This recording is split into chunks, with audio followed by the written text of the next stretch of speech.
Olá, pessoal, tudo bem? Thiago da Capitalismo falando. Hoje estou aqui com vocês para comentar, né, talvez uma notícia bombástica, vamos dizer assim, dessa semana, que foi o que circulou, né, a possibilidade do grupo JBS ou da JIF, né, comprar o Banco Bradesco, né? Vamos comentar a respeito disso. Antes, claro, deixei o convite para quem não é inscrito se inscrever no canal e para quem gostar do vídeo, dar um like e compartilhar.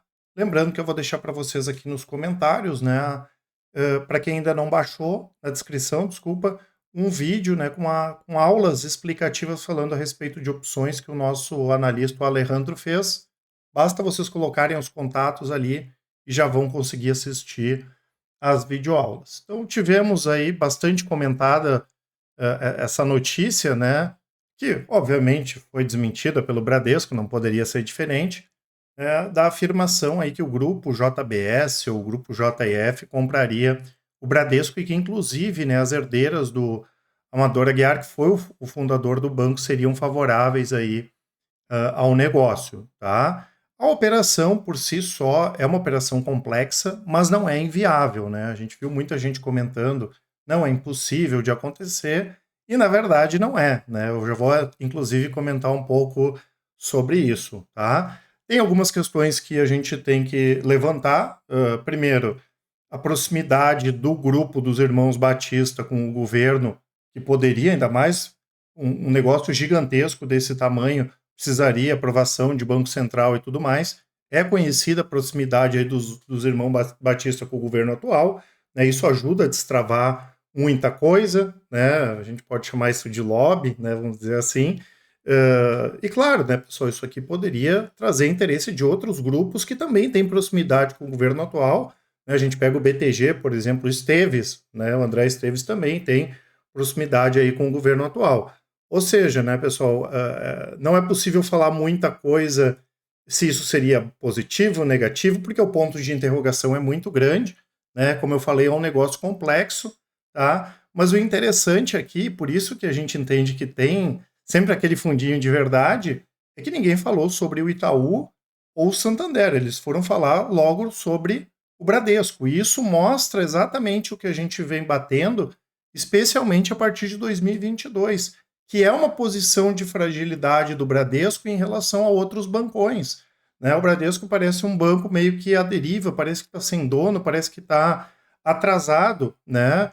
Inclusive, tem vários vídeos aqui no canal que eu já falei sobre isso, sobre algumas barberagens do banco, sobre como isso afeta os resultados, como isso afeta a confiança de longo prazo do mercado com o banco, a questão de mais concorrência e tudo mais. Então, isso tudo pode sim abrir uma janela de negócios, até porque nós já vimos isso acontecer, né? Isso, todo esse ambiente não é diferente de outras vezes. Inclusive, nós temos aqui o caso do Unibanco, que é bastante parecido. Aqui eu peguei uma reportagem lá de 2008, mostrando lá da Folha de São Paulo, e olha o que está escrito aqui, ó, crise acelera a união de Itaú e Unibanco. Era um cenário parecido, claro que ali era bem violento em 2008 em função da crise, mas o Unibanco ele tinha uma posição mais fragilizada em termos de resultados do que os outros bancos. O Unibanco estava, vamos dizer, na situação um pouco à deriva também, mesmo com os Moreira Salles, que naquela época já falavam mais a respeito dos outros negócios, né? Alguns, né? Um pessoal indo para as artes, né? Tem a questão, na época se falava muito da Companhia Brasileira de Nióbio, que é uma das maiores, se não a maior empresa de nióbio do mundo, e também se tinha essa impressão, como o Bradesco agora, que o Unibanco ele já estaria à venda, né? E a questão da crise acabou acelerando isso, porque na época não era o Bradesco que era o mais frágil, nem o Santander que estava crescendo bem, era o Unibanco e o negócio acabou saindo. E o que a gente precisa lembrar, né, pessoal, que banco é diferente de outros negócios. Eu não estou falando de quebrar Bradesco, nada, não é isso, né? Às vezes o pessoal exagera um pouco. É que a confiança é muito importante. Se eu tenho uma empresa de aço e né, sai alguma coisa que, né, tem algum tipo de fraude, algum tipo de falcatrua, ok, não é bom, mas a empresa tem um produto tangível, que é aço, né? Se eu receber meu aço aqui, ok, não tem grandes problemas no curto prazo, né? O dono da empresa está gastando dinheiro demais, comprou uma Ferrari e botou no meio da sala. Agora, banco é diferente. Tem toda essa questão da confiança, né? Ninguém quer estar com o seu dinheiro no banco que o dono do banco está fazendo estripulias, né? A gente não tem como garantir que ele também não está atuando da mesma forma. Só que isso afeta o resultado do banco, né? E o banco depende muito dessa questão de confiança. Por isso, pessoal, que tem essa diferença. Porque o banco, pela questão da confiabilidade, ele pode, o resultado do banco e o banco, por mais estável que ele seja, por mais tradicional que ele seja, acaba o negócio se deteriorando muito rápido, que foi o que aconteceu com o Unibanco. Eu vou contar uma coisa aqui que eu lembro dessa época, que é bem interessante e que mostra justamente isso. Né? Nessa época de 2008, o Unibanco ele tinha uma parceria com a AIG, né? E a AIG quase quebrou. O governo americano botou dinheiro na AIG, ela era considerada aquelas empresas grandes demais aí para quebrar, e tinha essa parceria para venda de seguros. E nessa época, os gerentes de outros bancos ligavam para aqueles clientes que eles conheciam do Unibanco e falavam assim: Thiago, aqui é o fulano do Bradesco, né? Não sei se tu está sabendo aí, mas o Unibanco tem uma sociedade com uma empresa que quase tá quebrando, vai quebrar, a IG, crise global e não sei o quê. E aí eu falaria, não, mas o meu gerente do Unibanco já explicou que eles não eram, não, é só uma parceria que tem para venda de seguros, né? Aí o gerente falava assim, Thiago, mas tu vai arriscar? Eu conheço várias e várias pessoas que mudaram de conta naquela época por causa disso. Inclusive, eu tinha 2 clientes quando eu era assessor do Unibanco que me ligaram um final de semana depois que aconteceu, que estourou com a quebra lá do Lehman Brothers, se eles iriam trabalhar porque eles estavam escutando boataria que o Unibanco ia para o buraco.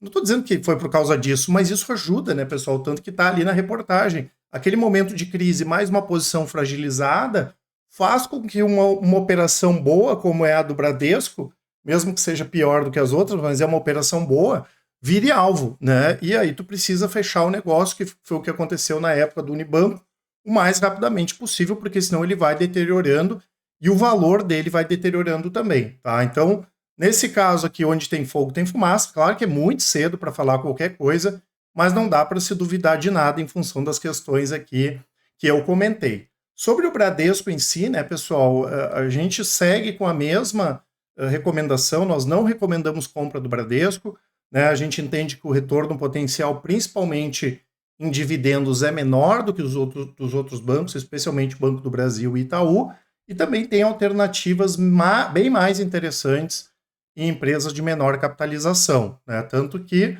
é um setor que a gente conhece bem, a gente acabou acertando, né, e não recomendar a Bradesco, principalmente de 2022 para cá. A ação está com uma queda de 6% de 2022 para cá, 7% esse ano. As outras 2 recomendações do setor, uma está subindo 332% desde novembro, 141% esse ano, e a outra 65% desde novembro de 2022 e 10% esse ano, claramente mostrando todo o efeito disso que eu falei nos resultados da empresa, tá certo?